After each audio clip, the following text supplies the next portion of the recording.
Hello everyone and welcome back to Cornerstone Cosplay. My name is Chris, and first of all let me apologize. Last week I was super sick, so I was not feeling good and I did not get this video together quite as quickly. But I am feeling significantly better now, and that means I'm going to get this video together for you. Today we're talking about something a little bit different. I'm going to be talking a bit about how I do some sketching beforehand for my projects. I'll get into it a little bit more later on why, but hopefully you enjoy, and I'll see you in a little bit.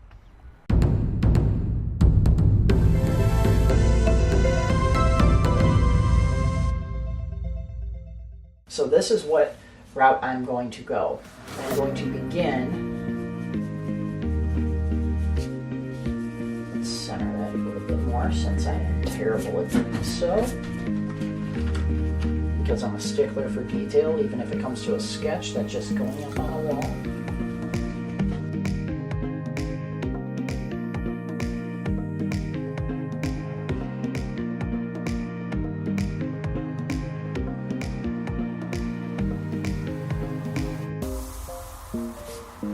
So beginning a little bit with this here, this is going to be the underlayer. Now it seems to me, from some of the images I can see, the main section of this shirt is red. So this entire section here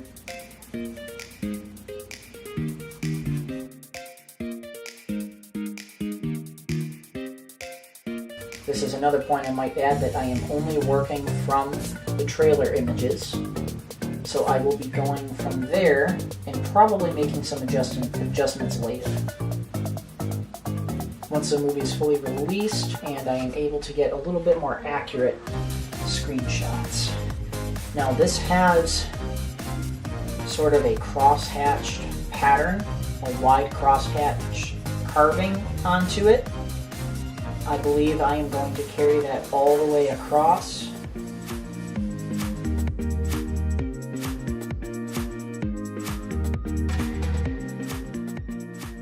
And a pro tip, everybody, if you are going to follow along and sketch through your project like I am, sketch very, very lightly to start. I have been making that mistake for so many years, to draw a hard and fast line just to erase and leave half of that line still on there, never to be removed.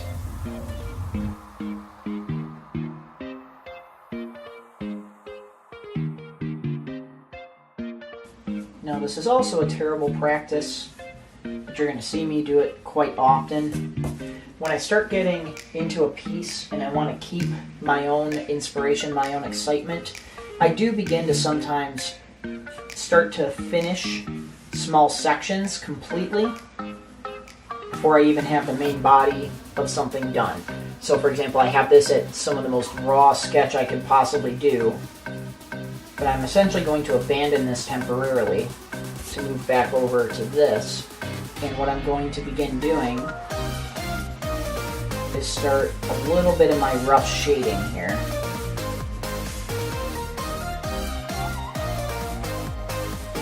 These blending sticks you can get at just about any standard supply store. Now I will say I have a preference to the more tightly coiled blending sticks here.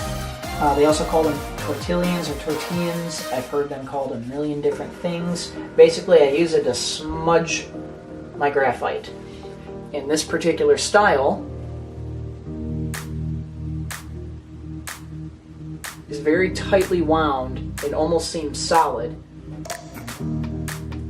So this is looking pretty neat. So I tend to avoid tortillions or blending sticks that are just the wide coiled paper. You can see the different sections here. I just find they don't last quite as long. They bend out of place and they're a little bit harder to keep sharp. It's not to say I don't use them, because clearly that one was used, but I tend to try to stick to these because I just find them to work a little bit better for my purposes.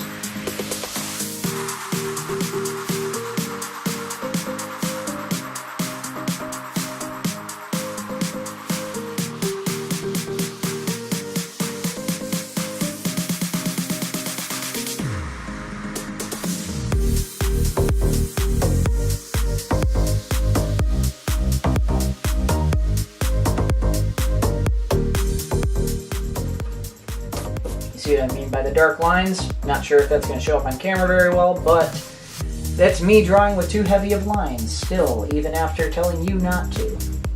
So, please learn from my mistakes and then go ahead and make your own.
Kind of amazing what just a little bit of shading does. And that's why I find myself bouncing back and forth between a few steps instead of completely finishing all of my line work and then going on to shading.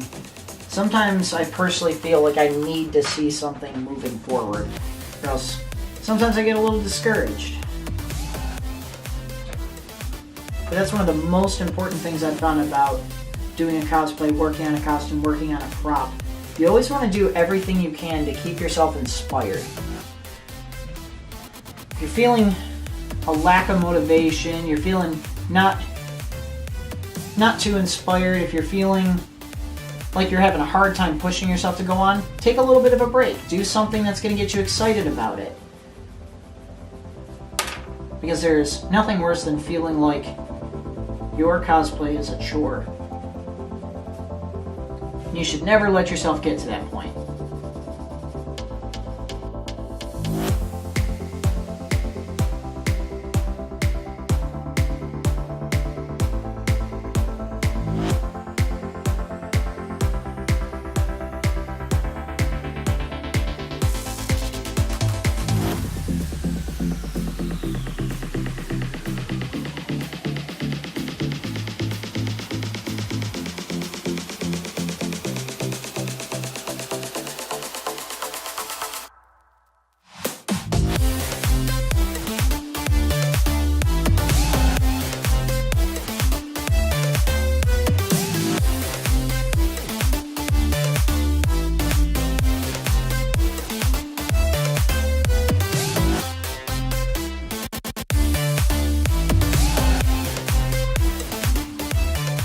Now, a lot of times you'll see me just kind of move into an area and begin using a shader.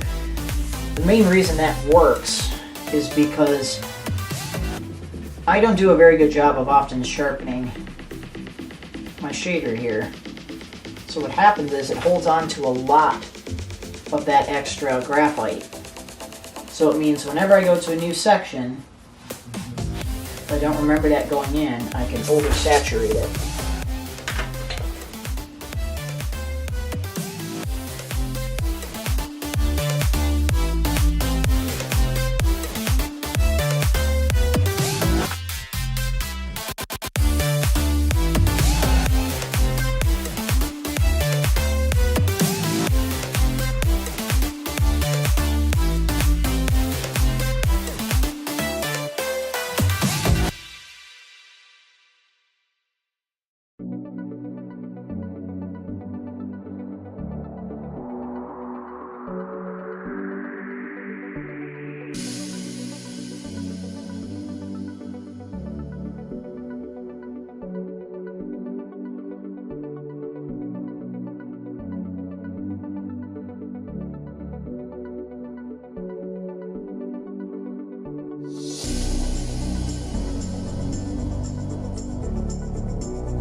All right, everybody, and that is it for this video. Hopefully you enjoyed, and I will see you next week.